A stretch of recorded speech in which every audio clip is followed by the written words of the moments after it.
In the underground bar, I lowered my eyes and played with the chips in my hand.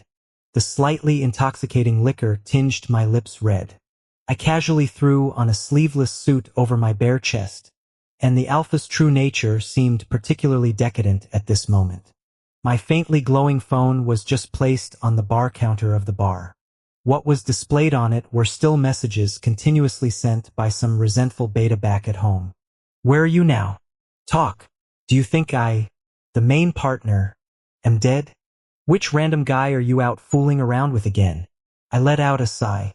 My fingers were swiping across the screen, about to reply to a message. The beautiful Omega, who had been watching me for a while, came over to my side. His fingers landed on my phone, and the pheromones of an aroused Omega on him were so strong that they were intoxicating. Sir, wanna hook up? I moved my fingers away from his flirtatious breaths and naturally retrieved my phone from beneath his fingers. I'm not really available. You can find someone else. The rejected Omega flew into a rage, and with a wave of his hand, he knocked my phone to the ground. What are you pretending for? You came to this kind of place just to pick up Omegas, right? Why would you say that? I glanced at my phone that he had thrown away with a bit of regret, then leaned back leisurely, looking up at him. I'm here to pick up alphas, just like you. Hearing what I said, the Omega's eyes instantly turned red. But you're clearly an alpha. You? I took the lighter from the bartender and lit a cigarette for myself. Yeah, I'm an alpha, but I'm the bottom one. I can't handle that physical stuff. I didn't pay any more attention to the flirting Omega and turned to leave the door of the underground bar. Robert had been leaning against the car waiting for me for a long time. When he saw me come out, he opened the car door beside him. What took you so long? Something held me up. I briefly brushed off the topic and got into the car.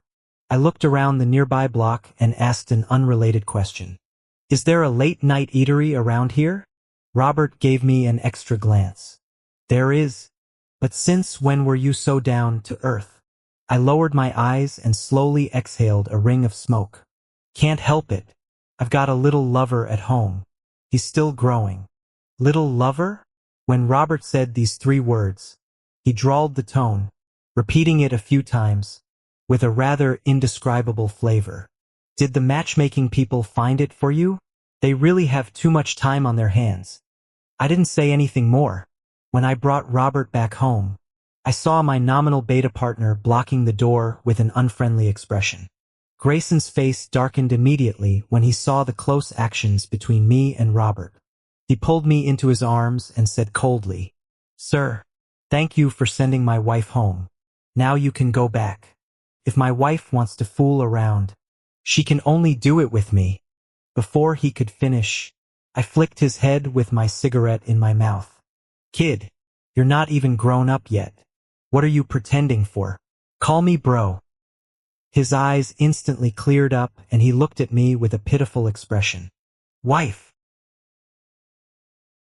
Grayson was the partner assigned to me by the matchmaking 3 months ago. A male beta, 17 years old, a minor. After hearing his information, I didn't spare the staff any courtesy and just turned around and left. Is this finding me a partner or a guardian for him? The staff from the matching event chased after me and pleaded for him as they followed behind. Mr. Franklin, this kid is really pitiful. He was supposed to take the military academy entrance exam, but then his parents both died on the battlefield. You must have heard that the war between the North and the Empire has always been brutal. Even General Andrew, who's famous for his combat skills, was seriously injured and went missing. Besides, he won't be taking advantage of you for nothing. In a few more months, you two can get married. My steps slowed down, and my eyes landed on the beta teenager squatting off to the side. It was drizzling outside, and Grayson didn't have an umbrella. The raindrops slid down his cold and aloof face and landed on the ground, making him look really pitiful. Feeling that the rain in the sky had stopped, Grayson looked up and met my eyes as I held the umbrella handle in one hand and looked down at him. I gave a timely little laugh to ease his tension. Do you want to come with me? Grayson didn't say yes or no. He just stood up and silently followed me. Just before getting in the car, Grayson suddenly asked me if it wasn't for the matching event. I mean, if you just met me randomly, would you still take me back? You're overthinking it. My voice rose slightly at the end. I propped one hand lazily on the car window. Only the government does targeted poverty alleviation. Don't you think so? My little lover. Hearing me tease the underage beta, the director of the matching event, who was passing by, stopped in his tracks. Then, like an over-enthusiastic alpha in heat, he started running full speed after my car. He's still a minor. The future of our country shouldn't be left in your hands to ruin. You old lecher. But I had already stepped on the gas and sped off, leaving him only with a trail of drifting exhaust smoke. That's how it happened. I gave Robert a rough retelling of what happened. But before he could say anything, there came a knock on the door outside. Standing there was Grayson. He was taller than an average beta, and his white shirt hung casually on his body. His black trousers seemed loose, but in fact, they outlined a lower body curve no less than that of an alpha. His voice was slightly hoarse, and his eyes moved away from Robert. Franklin, I can't fall asleep. Can I come in and sleep with you guys? I held a cigarette between my teeth and looked at him with a half smile. Are you a kid? Do you need someone to sleep with you? Grayson said calmly, I won't turn adult for another half a month. He seemed to have learned his lesson and looked at Robert politely. Uncle Lou, you're so grown up. You can't hog my wife all night, can you? 25-year-old Robert? How come raising a beta is more trouble than an omega? I clicked my tongue in annoyance. Go back to your own room. Hearing this, Grayson clenched his fists. His eyes darkened instantly. Robert, on the other hand, folded his arms and stood at the door, watching the show. You heard him. Your Franklin likes alphas like me. You little beta. Come back when you grow up a bit more. Without even turning my head, I lazily glanced sideways and said, I'm talking to you, Robert. Robert was shocked. Franklin? Oh right, Chibai.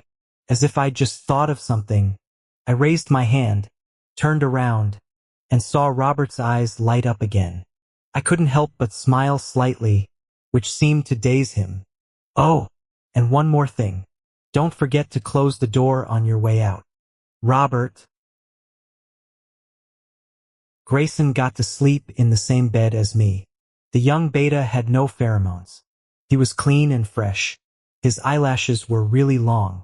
When they drooped, he looked so well behaved. Nothing like his usual grumpy husband look. Maybe there was something wrong with my way of teaching. In the first few days he came to my place.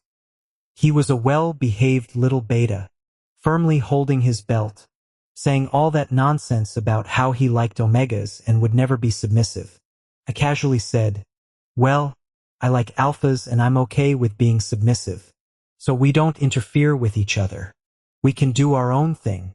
I just didn't want to deal with his crying, tantrums, and threats. But the kid took it seriously. His eyes, which had been as dead as ashes, suddenly sparkled, and he insisted on taking a bath with me. This time, it was me who felt hopeless. I could only take him to the bathroom, unzip my pants, and show him, look, I'm bigger than you. You're a beta, and no matter how much you grow, you can't be bigger than an alpha. Grayson stared at my crotch for a while, then looked up at me, his face blushing, as if he wanted to say something but held back. Franklin, actually I'm bigger than you. Me?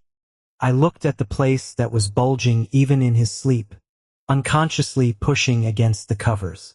I took a deep drag on my cigarette. In the first half of the night, I thought, being young is really something.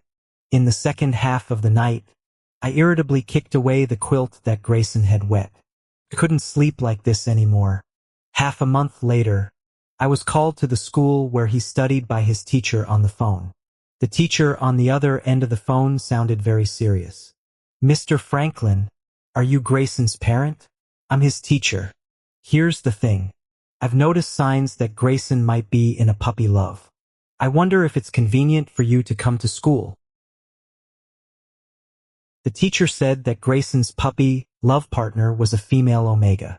When Grayson saw me coming, he still stood aside sulkily.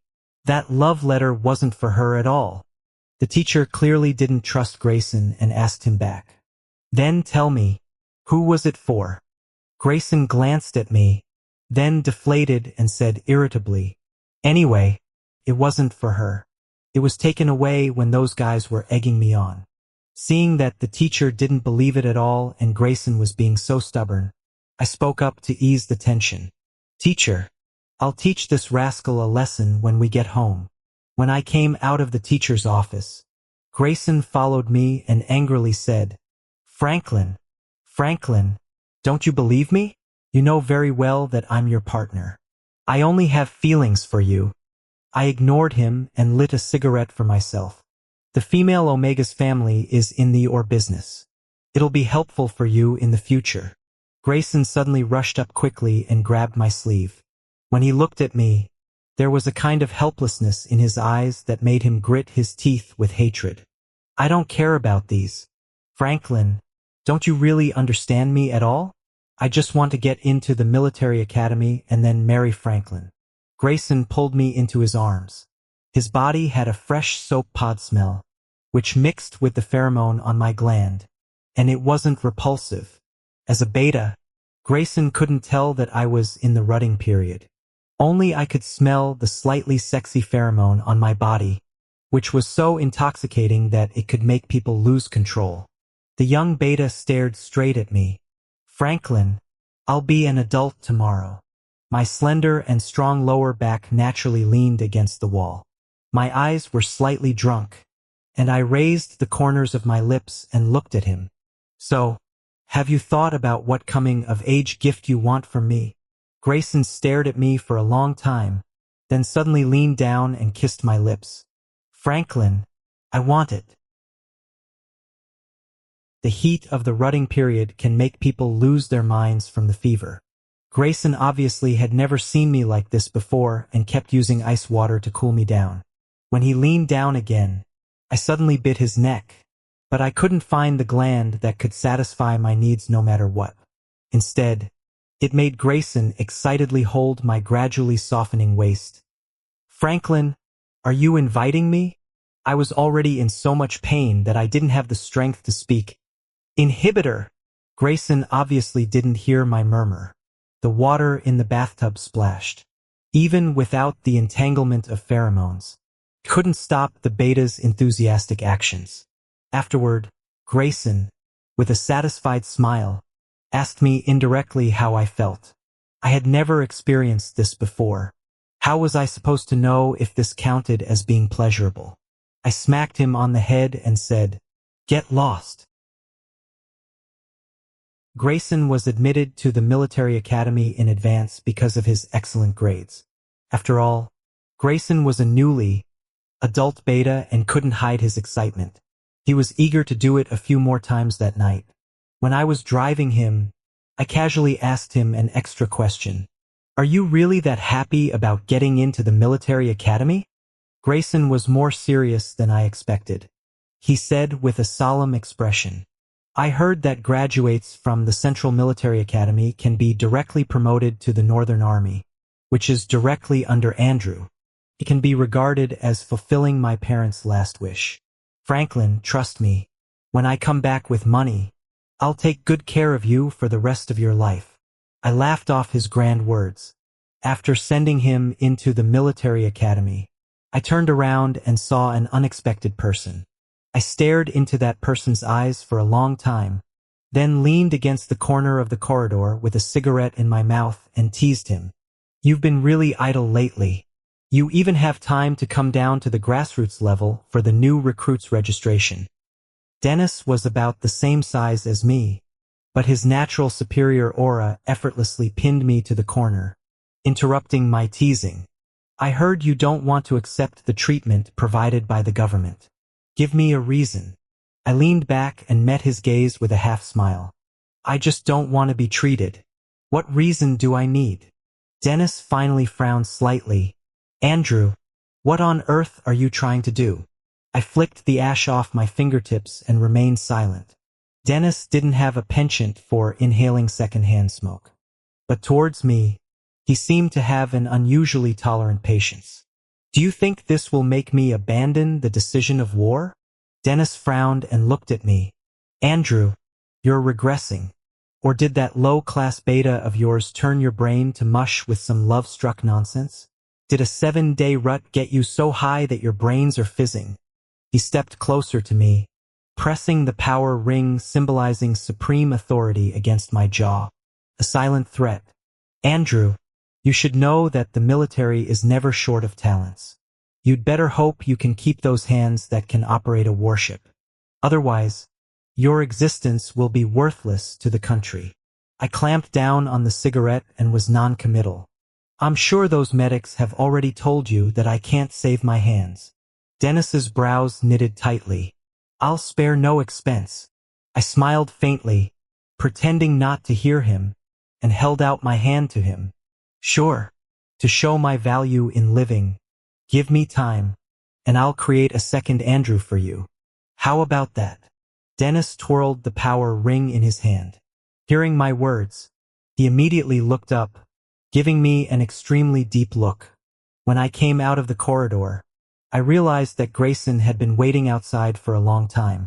The direction he was standing in allowed him to have a clear view of the situation in the corridor.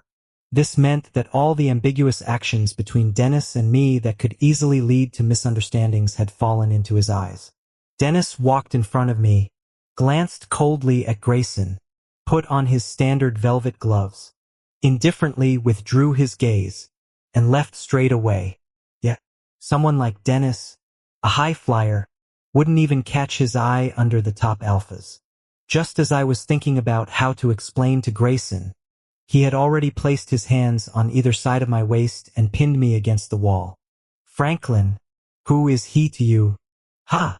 I brushed his hands away. I don't have to explain to you. Grayson's face darkened menacingly. Have you two slept together? The way he looks at you. I let out a low chuckle, a mischievous urge welling up inside me. I decided to tease Grayson and said, not as good as you.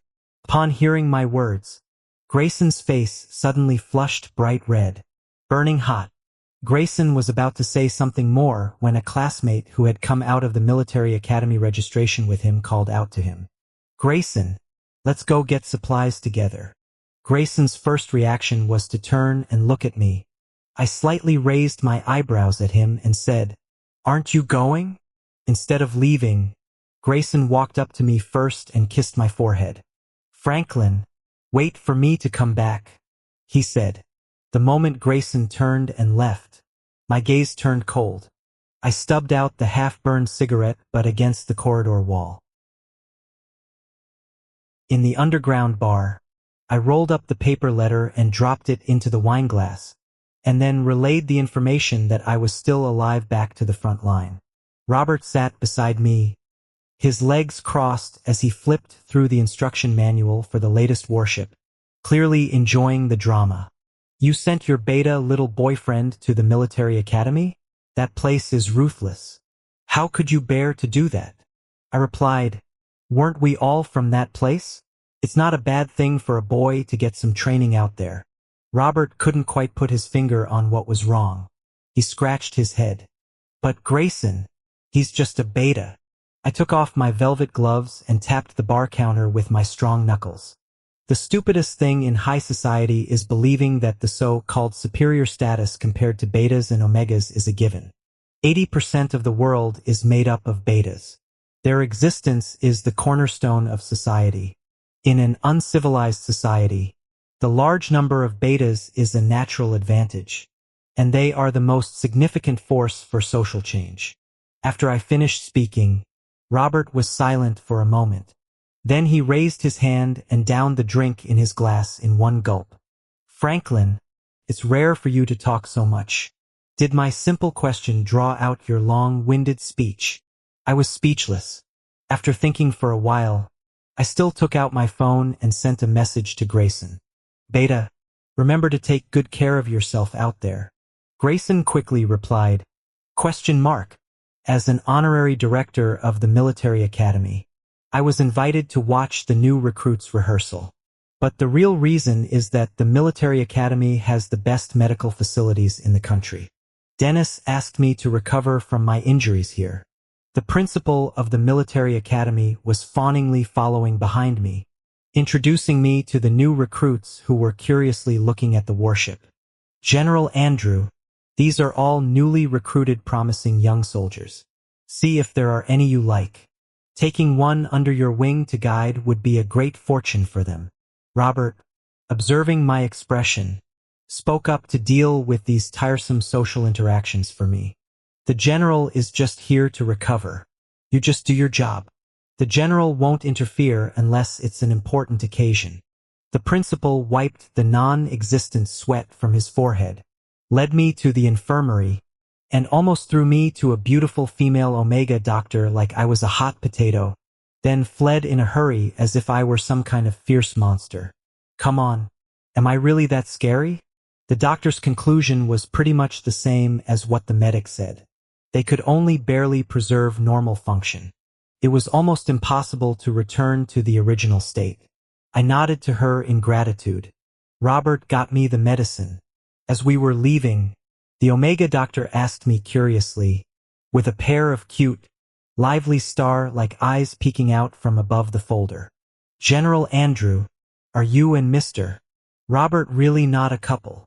Robert was so startled that he almost jumped up. Don't talk nonsense. We're both alphas. And I don't have the guts to. His voice trailed off. He stared at me, dumbfounded, as I smiled amicably at the girl and took the opportunity. So, do you think I'm the dominant one?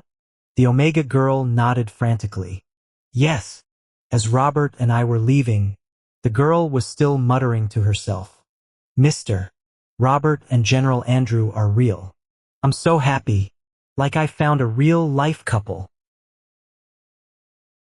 Grayson, who was at the military academy, couldn't get his hands on his phone often, but whenever he did, he would immediately send me messages, sharing his daily life and, every time, showing off his abs with ulterior motives. The last message in the chat box read, tomorrow is the military academy open day.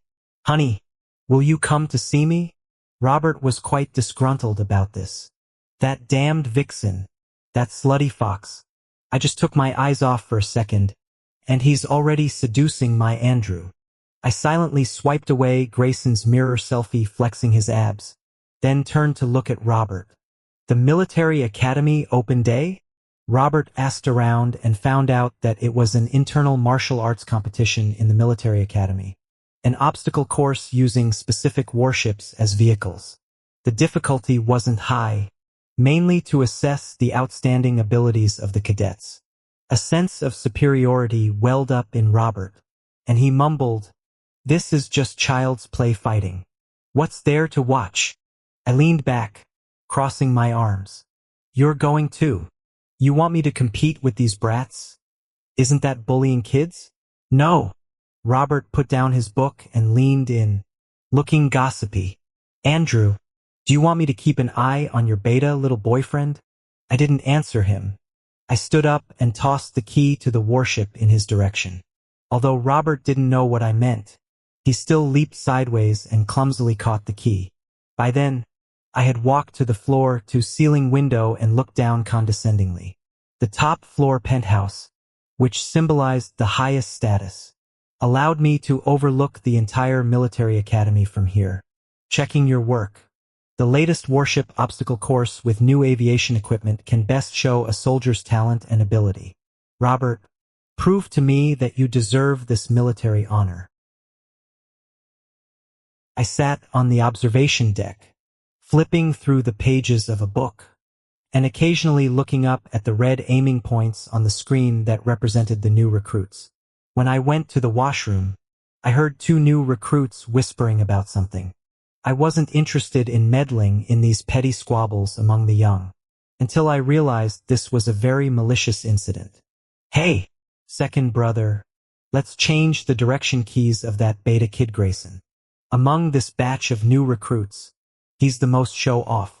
He surely knows General Andrew is watching and wants to perform well. We can't let him have his way. Not just that, I sabotaged his combustion unit. If that kid makes a wrong move, it'll explode, and there'll be no evidence left. Before the man who was speaking in a low voice could finish, a cold, hard object pressed against the back of his head.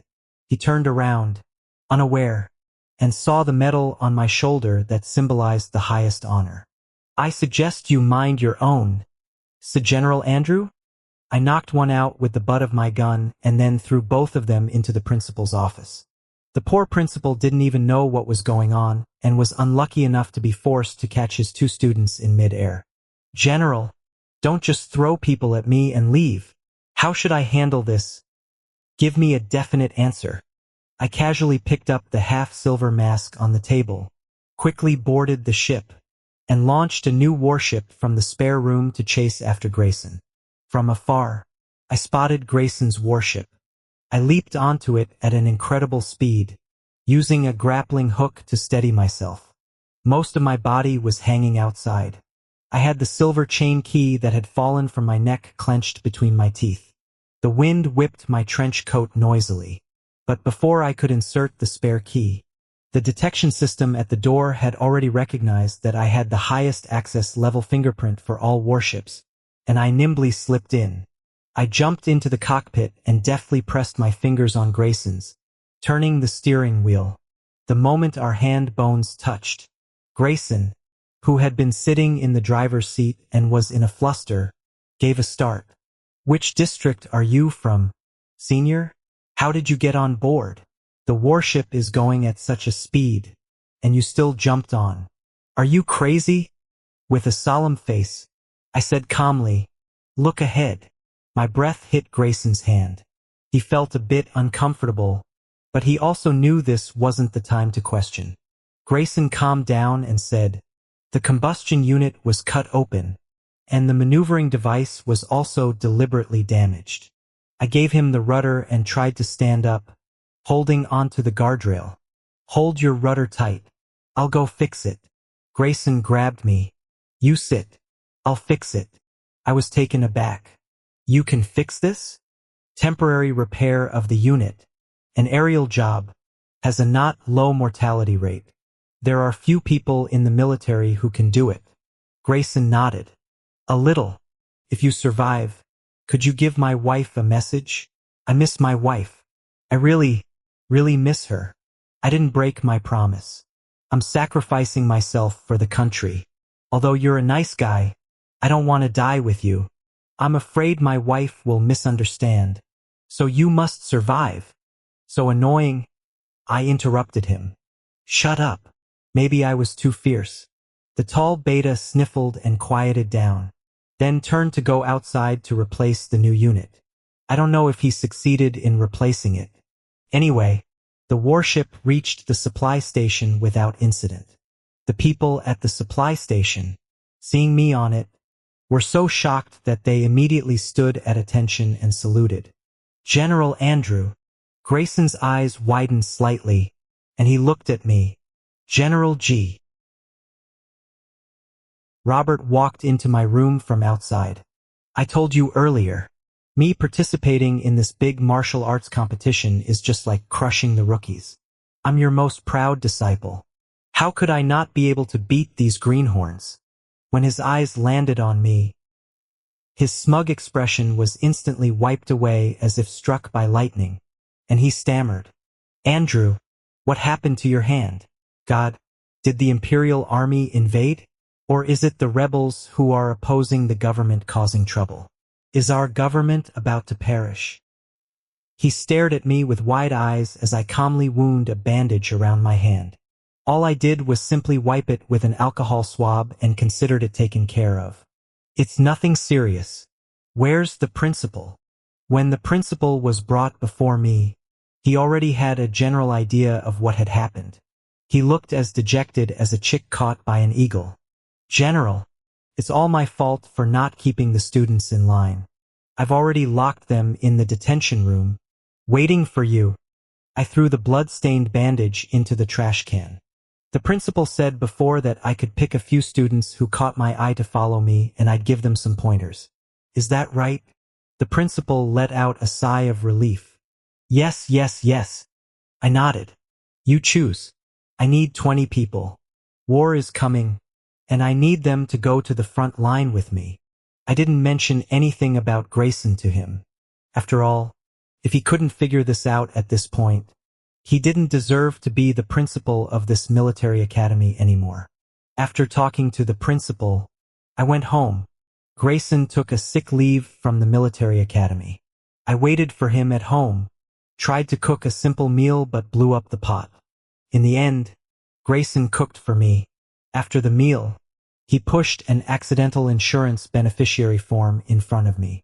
My hand holding the chopsticks hesitated for a moment. What's this? Grayson said casually, I'm going to the front line next month. The battlefield is dangerous. I want to leave some security for Franklin. I looked at him, opened my mouth to say something, but in the end, I said nothing and lowered my head to sign smoothly. As soon as I put down the pen, Grayson was all over me like a big dog, kissing my lips. Without any foreplay, he just pressed down on me and said in a sticky voice, If I die, will Franklin remember me? I pushed aside the hair on his forehead. Yes. He nuzzled my gland and murmured softly, I wonder what Franklin's pheromones smell like. I didn't answer him. Instead, I was breathing heavily and rolled onto the bed with him. That night, I got out of bed and saw two versions of handwriting for comparison on the table. One was the signature I'd just put on the beneficiary form, and the other was Andrew's fancy signature from an official document. I shook my head inwardly. These kids these days are so shrewd. Grayson won't be able to tell anything. The writing on official documents is just for show. Neat and pretty. But in private, people write as sloppily as they can. Grayson came in from outside, saw me looking at the handwriting on the table, and naturally walked over to me. What are you thinking, Franklin? I looked out the window. I'm thinking about the war. Sometimes I'm really confused. What is war for? Grayson replied quickly. War is for peace. War is for peace. Almost everyone thinks so. I shook my head with a bitter smile. But what if the purpose of the war wasn't peace from the start? What if someone manipulated this war, treated the soldiers' lives like a joke, and used it to divert domestic conflicts and consolidate their rule? Grayson's expression grew serious. Franklin, I knew I'd said too much and patted him on the shoulder. I've had too much to drink. Forget what I said. Little Chin. Franklin believes you'll have a bright future. The weather at the front remains harsh.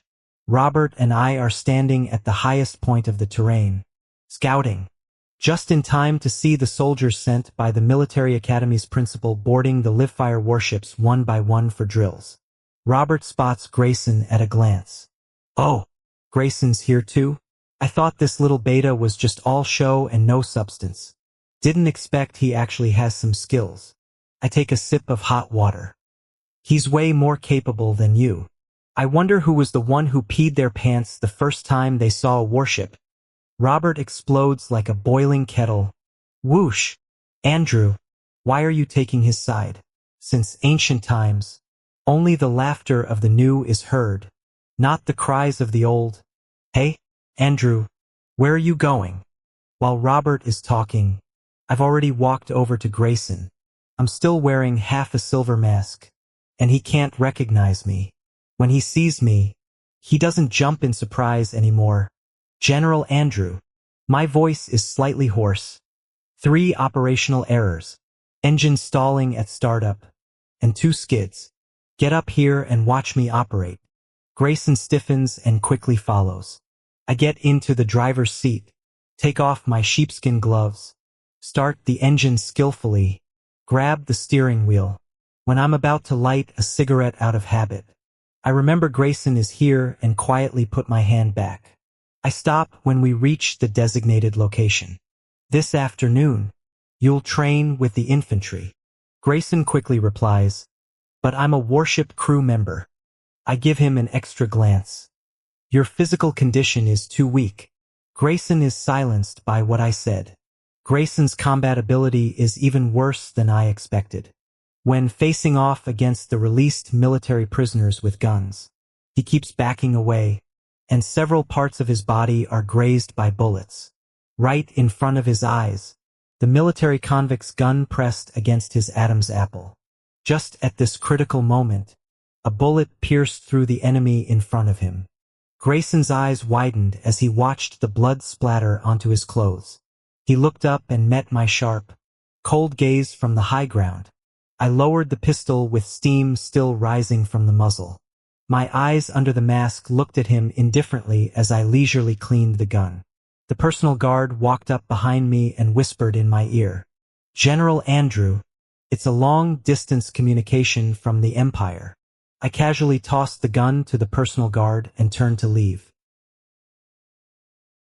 While I was in the middle of the long-distance communication, Grayson barged in, trying to see me. Even several strong personal guards couldn't stop him. I raised my finger and pressed it between my eyebrows, then gave an order. The personal guards let go of the hands holding him. "What do you want to see me about?" Grayson stared intently at me, trying to find even the slightest clue from the expression under my mask. "General Andrew, I've always had a question. You're very much like someone I know. I want to ask if you know him." "That's quite a coincidence."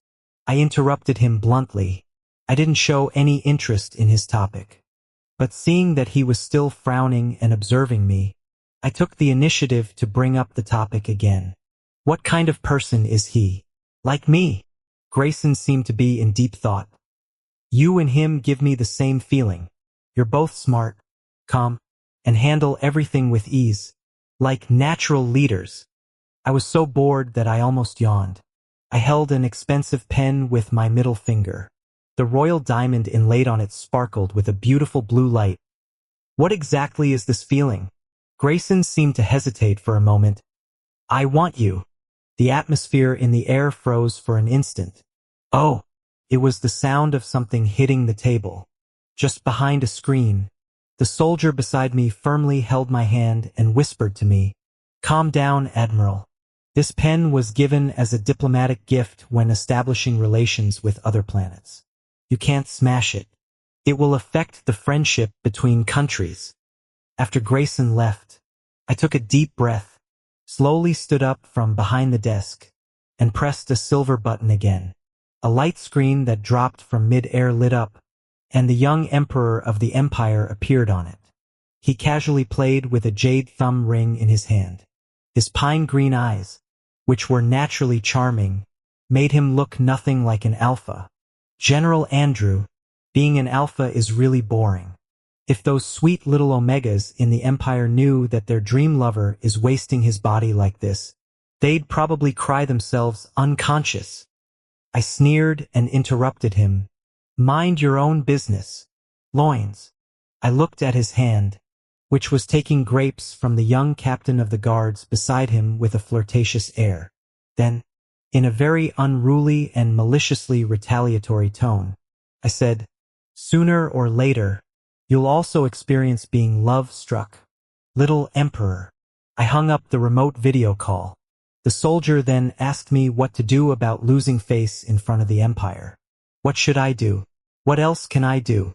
I'm absolutely in love with Grayson.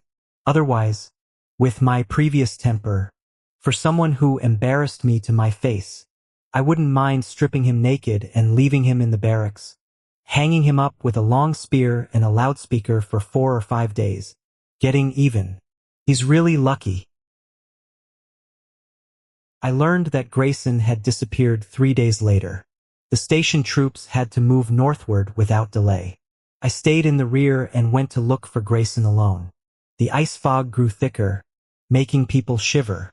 But for a qualified soldier, this was nothing. However, my chest gradually became hot. and the mellow smell of wine spread from my gland. I knew this was a sign that the susceptible period was approaching. I pressed my hand to my lower abdomen and then realized something was wrong. Damn it. I was in such a hurry that I didn't bring any inhibitors. This was fatal for an alpha in the susceptible period. I gritted my teeth. My strength gradually waned, and my vision gradually became blurred. In the darkness, it seemed like someone picked me up.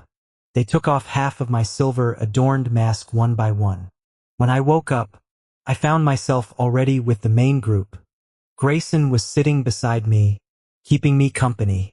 I instinctively raised my hand and only then realized that my nose was bare. Grayson brought the porridge to my lips and stutteringly called out, "Andrew." I sighed and didn't say anything. Sometimes, being too smart as a beta isn't necessarily a good thing. Grayson said, "Don't lie to me.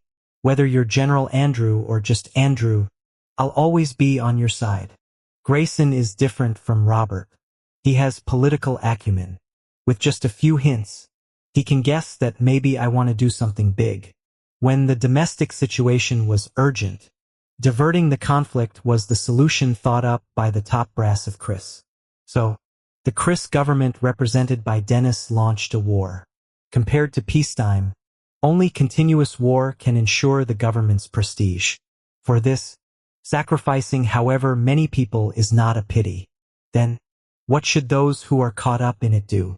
Grayson said, "Haven't you already thought it all out, Andrew?" "Yeah, I thought it all out. To stop this farce, the only way is to oppose the war and cooperate with the Empire. We fight back." Opposing the war isn't easy. The Chris government has the most loyal direct affiliated official troops, and they directly surrounded the Northern Army. I directly confronted Dennis. His beautiful eyes also looked at me through thousands of troops, always in the posture of a superior. Grayson and I couldn't hold out for a few days under such a siege, but soon Robert arrived with reinforcements. Dennis looked at Robert with a smile. "I say, Robert, you're really stupid. Can't you see? At the most critical moment, who did Andrew keep by his side and who did he send away? You're a smart guy. You should understand that Andrew cares most about Grayson, not you. Robert, I really feel sorry for you.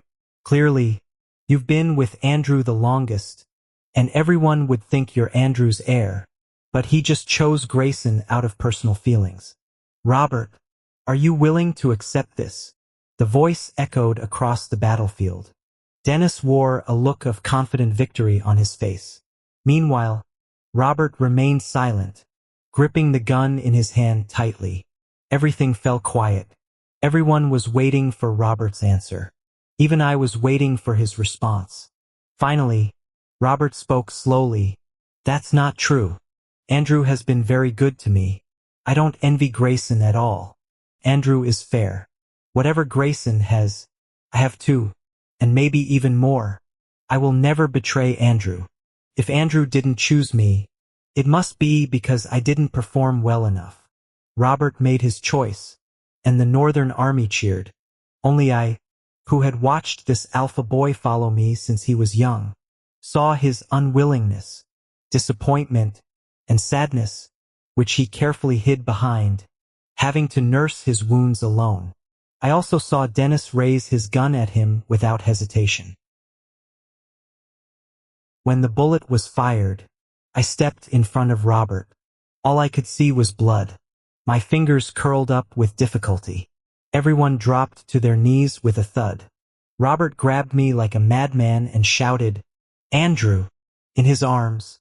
I tried to smile at him as gently as I could, though I probably looked a mess. Now, I believe in the saying, a man's words are good when death is near. All the cheeky remarks I had in mind just wouldn't come out. All I could do was spit out blood and say what I really wanted to at the end. Neither you nor Xiaoqin need to inherit everything from me. Just be yourselves. Chi Bai, believe in yourself. You're an outstanding soldier. I've never thought you were in any way inferior to Xiaoqin. On the contrary, you've always been my most amazing apprentice. Robert was crying messily. his body covered in dirty blood, and it was hard to tell if it was mine or his. In the last moments of life and death, I seemed to vaguely see that beta boy sitting in the rain again. The boy had delicate features. That fleeting glance on the rainy night had ultimately become the bit of reluctance in my heart at the end. In the darkness, I heard someone crying bitterly while holding me. I wanted to raise my hand to wipe away his tears, but found I had no strength at all. All I could feel was some sticky liquid flowing out of my body, taking my strength away bit by bit. The crying sound was getting farther and farther away until I could no longer catch it. "I'm sorry, Shouchin." Andrew broke his promise. I don't know how long I was asleep. When I woke up again, I found myself in a strange hospital, with tubes all over my body. The smell of disinfectant was so pungent that it made me feel sick. With great difficulty, I sat up and saw the calendar on the table. I was jolted awake in an instant. 8 years. I had been asleep for a full 8 years. My head was buzzing. The next second, almost instinctively, I climbed over the wall and ran out of the hospital. All my actions were almost entirely relying on my body's instincts and my iron-like will. The nurse who came to make the regular rounds soon let out a shrill scream. "Hurry up and report to General He. General Andrew is missing. A patient that big couldn't have run away on his own. Have the enemy forces infiltrated that deeply? But General He is currently? Are you still half asleep? Last month, when General He came to visit, he said that if anything happened to General Andrew, we should directly call his internal line according to the highest standard. After coming out of the hospital, I climbed onto the transport vehicle heading for the front line. My uncoordinated limbs hit the vehicle's glass heavily, scraping off some skin, but it wasn't too serious. It was just red and looked scary. The scene in front of me was very different from what it was before I fell asleep. Well, after all, I had been asleep for so long. If everything was familiar, that would be a problem. Finally, the transport vehicle stopped. I jumped off the vehicle and what I saw was a battlefield in ruins. I walked up to a soldier lying on his stomach and turned him over. Only then did I find that he was beyond help. He could only gasp for breath. When he saw me, he suddenly got excited, his lips quivering as if he was about to say something. I helped him up. "General Andrew, am I going to die? Are you here to take me to heaven? You're warm. You're alive, right? Ah, so it's me who's going to die." I looked at him, feeling helpless, just like I couldn't save myself 8 years ago. I couldn't save him, because his intestines were dragging with blood. The soldier had to take a big breath after saying 2 words. I couldn't talk to him. "Ever since you became a vegetable, General, he has been in a really bad temper. He gets angry almost 800 times a day. You know, we secretly call him the little widower. General Andrew, we won." The person in my arms closed his eyes peacefully. I was still in a daze when something cold pressed against my lower back. My breath caught slightly. Although I had been asleep for a long time, my instincts from years of fighting on the battlefield made me clearly aware that this was a military pistol, and its model and configuration were top-notch in the military. I put down the body, turned around, and faced the dark muzzle of the gun as calmly as possible. When the person holding the gun saw me, his eyes suddenly contracted. Bang! The bullet hit the ground beside my foot, and then the gun fell into the flying sand and gravel on the battlefield. The young general wearing the highest order medal insignia, who had clearly been honed to be more mature and confident in the 8-year trials, but at the moment he saw me, almost like a child, choked up and came forward to hug me. "Andrew," I tried to hug him back to support my rapidly depleting physical functions, but he didn't give me the chance. He kissed me and said incoherently, "It's Andrew. He's alive. Andrew's come back." His movements were so intense that I could barely breathe. My knees went weak and I almost dropped to the ground. Luckily, Grayson stepped forward and held me, speaking in a low voice. Can you walk, Andrew? Sweat trickled down my forehead, but it couldn't fight off the weakness as my body functions were just waking up. Leaning against him, I shook my head and said, "Not really." In the glow of the setting sun, the general picked up his lover. The brave and skilled general finally brought back from the battlefield his very own prize. After that day, I was kept in a hospital in the war zone. Some worried beta would come by almost 100 times a day. Later, since Grayson had so much on his plate, he could only manage to drop by once every 2 days. I did my rehab training. With my previous fitness base, I recovered pretty quickly and was soon able to walk around. Although my physical functions weren't as good as before I went into a coma, they were back to an average level. The nurse who had been taking care of me had an alpha younger brother. He was hospitalized in the bed next to mine for a while due to an injury. On the day he was discharged, he suddenly came up to me with a bouquet of flowers and confessed his love. "General Andrew, I'd only heard about your heroic deeds before, but I never thought you'd actually appear in my life. I really like you." I looked at him with a faint smile and asked, "What do you like about me?" The young alpha was smitten. "You're beautiful." Hearing this, my smile froze. What? Is that a word to describe an alpha? I'd been described as beautiful before, but I'd beaten those people into submission. But this one in front of me was just a kid. Would it make me seem like an old bully if I did it myself? While I was thinking about it, the young alpha in front of me continued, his eyes full of love. "General Andrew, I'm serious. Even though I'm young, I'm already a sergeant. I've earned military merits, and I have a bright future ahead. I'm an alpha, but if you can't accept that, I can be the submissive one. Then you don't have a chance," said a gloomy general behind me, exuding a strong sense of being a widower. Even the sun insignia on his shoulder couldn't save his resentful eyes, which were so dark they could swallow someone whole. "Who's your superior? Are you so idle in training that you have so much time for love affairs?" The young alpha had never experienced such a harsh interrogation. Scared out of his wits, he turned pale and fled. I looked at Grayson with amusement. "What's the matter? Why are you scaring the poor kid?" Grayson didn't look too good. He stared into my eyes. "Andrew, can't you ever learn to say no? Or do you think I'm not as interesting as these young guys?" I leaned in and kissed him. I was going to reject him, but you showed up too soon. "General G, maybe you could try to have some faith in yourself. You're way more interesting than those young whippersnappers." Grayson's expression softened a bit. "It's windy outside. Standing out here for too long might make you catch a cold. Come back inside with me." "Wait." I stopped him and asked the question I'd been pondering. Am I good looking?" Having had the wrong answer ruled out, Grayson swallowed the answer that was on the tip of his tongue. He said calmly, "In my heart, Andrew, you've always had a tall and powerful image. That's never changed." The heater was on in the command room.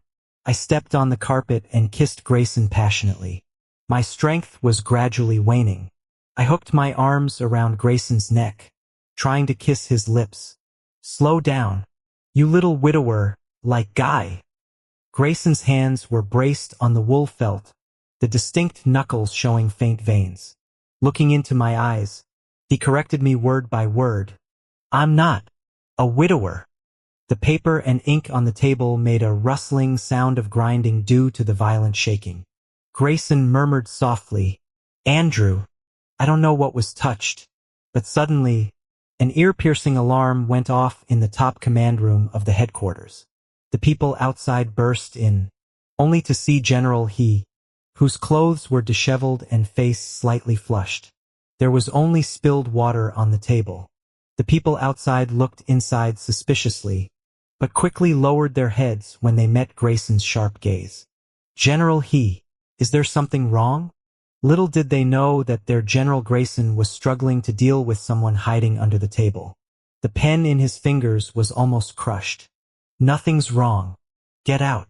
When everyone had left and he no longer needed to endure, Grayson stretched out his long arm and pulled me out from under the table. Andrew, I love you. Rationality burned in love. Crazy and deadly. I struggled to sit up, holding my forehead. Grayson beside me had woken up earlier than me. My body was still too weak after regaining consciousness. Grayson put a blanket over me and handed me a pen and paper. On the paper he handed over, the words "Power Transfer Agreement" were clearly written in black and white. I didn't take the paper. Instead, I looked up at him. Grayson, do you know what you're doing? As if he had expected me to say that. Grayson straightened up, and his battle robe fell accordingly. Andrew, this was originally yours. I was just acting on your will temporarily. Now it's only natural to return it to its rightful owner. I put my hand on the warm, steaming stove, listening to the crackling sound of the blazing fire outside. Maybe you won't believe it. Many years ago, I saw this very scene. I would be your subject. It was I who personally promoted you to this position. So, all of this today has nothing to do with Andrew. It only concerns you. Truth be told, I didn't even feel like doing the former, and I had zero interest in being the de facto ruler of the new era in the guise of an old-time leader. I knew full well that only with the rise of a leader representing the emerging forces could the social structure be fundamentally reformed. I'm no god dictating everything. Since I started laying the groundwork years ago, I never expected so many twists and turns in the middle. I didn't think I'd die, let alone come back to life. But fortunately, things have been developing in the direction I hoped for. Things are really good the way they are now. Grayson's troops advanced into the central position and captured Dennis alive. I saw that prodigy again in the prison of the central position. Dennis, with his hands cuffed, sat in front of me. He wasn't surprised to see me. Andrew, I never thought I'd see you again in my lifetime. You're really lucky. It's obvious that Beta took good care of you. I really didn't expect that you'd actually support a Beta to power. You know how difficult that is. No matter how high the military achievements are, they can't overcome people's deeply rooted ideas. Fighting a war is one thing, but true submission is another. Under the dim light, I lowered my eyes and played with the pinky ring on my hand. That's none of your business. All right then. Dennis spread his hands helplessly, looking completely unconcerned about his own fate. So, how are you going to judge me? For the crime of starting a war or persecuting an admiral? I stood up and watched as the beam of light through the iron window fell on Dennis, gilding the smiling Buddha of sin. Before pushing open the prison door, I said slowly, I have no right to judge you. Only the souls of the martyrs can do that. Dennis was right. The people of Ares have deeply rooted caste ideas. Ever since Grayson's troops entered the central position, the public opinion turmoil has never stopped. Everyone wants Robert to be the second Andrew. His noble family background, coupled with his outstanding alpha caste, undoubtedly make him the perfect candidate to inherit Andrew's identity and reputation. But no one expected that Robert was just a front for Andrew. That crazy Andrew really wanted to support a Beta, a commoner without even a caste. The fact that the top ruler of Ares is a Beta is like slapping everyone in the upper class in the face. What's more, some even said they'd set themselves on fire in front of the chairman's statue to show the highest caste spirit of Ares.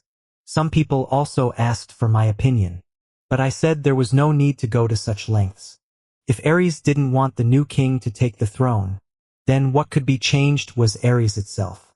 I was standing on the top floor of the building, and Grayson was right by my side, not leaving me for a second. I put one hand in my pocket, slightly raised my eyebrows, and looked at him, saying, So, have you thought of a name yet? Grayson traced strokes in my palm, and finally wrote down the word alliance. From then on, there was no longer Ares in the world, only the alliance. When I came out of the building, someone handed me a note.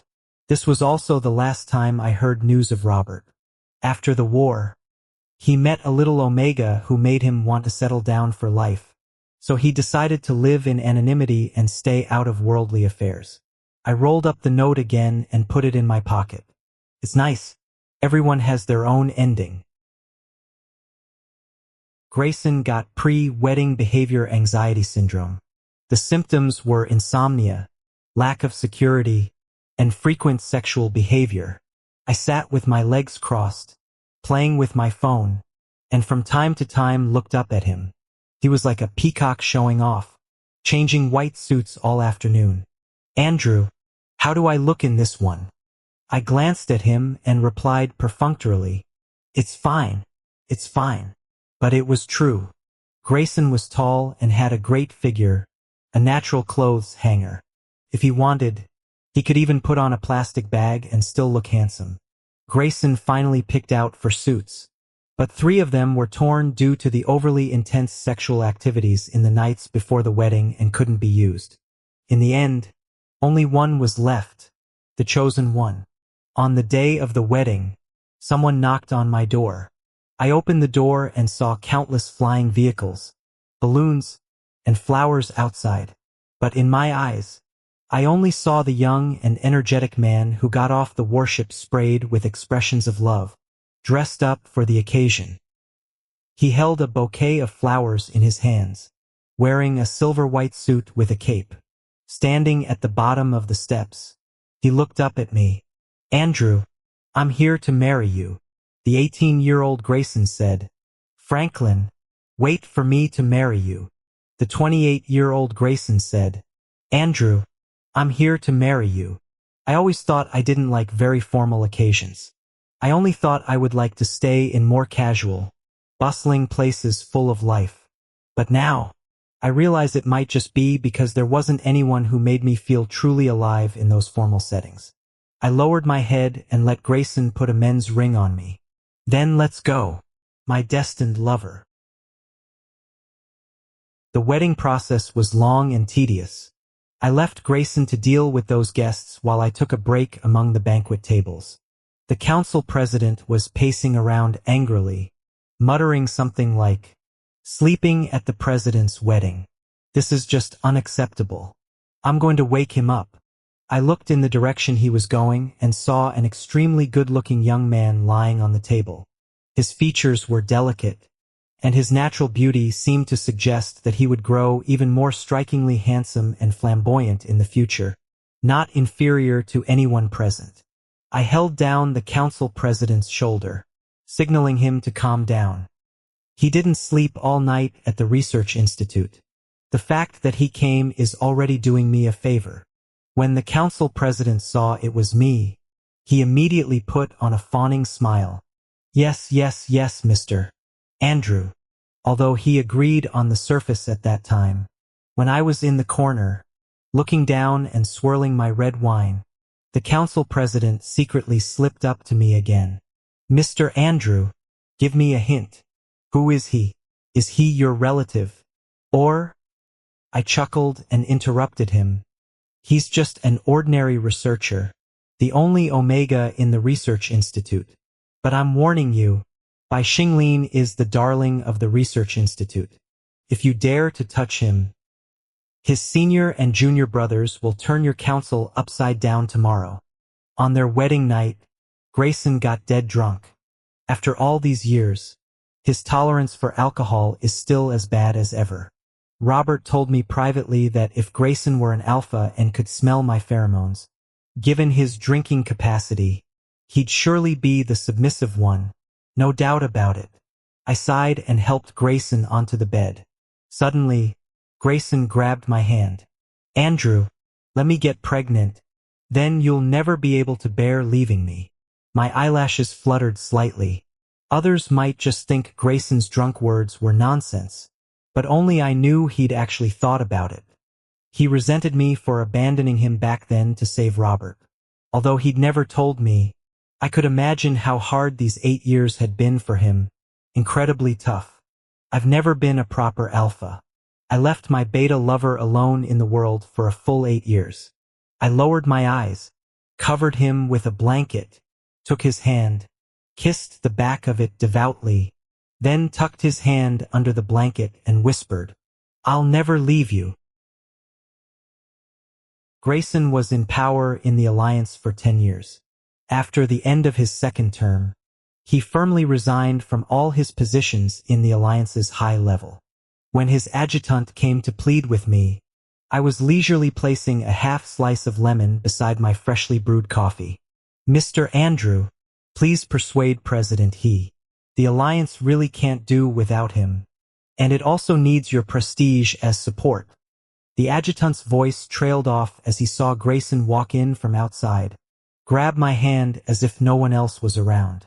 At 38, Grayson's eyes were as bright as they were at 18. "Andrew, I got a big gift for you. Come out quickly. I'll show you." I put down my coffee and followed Grayson out. Outside, there was a beautiful aircraft parked. He walked up to it briskly and activated the auto cruise mode.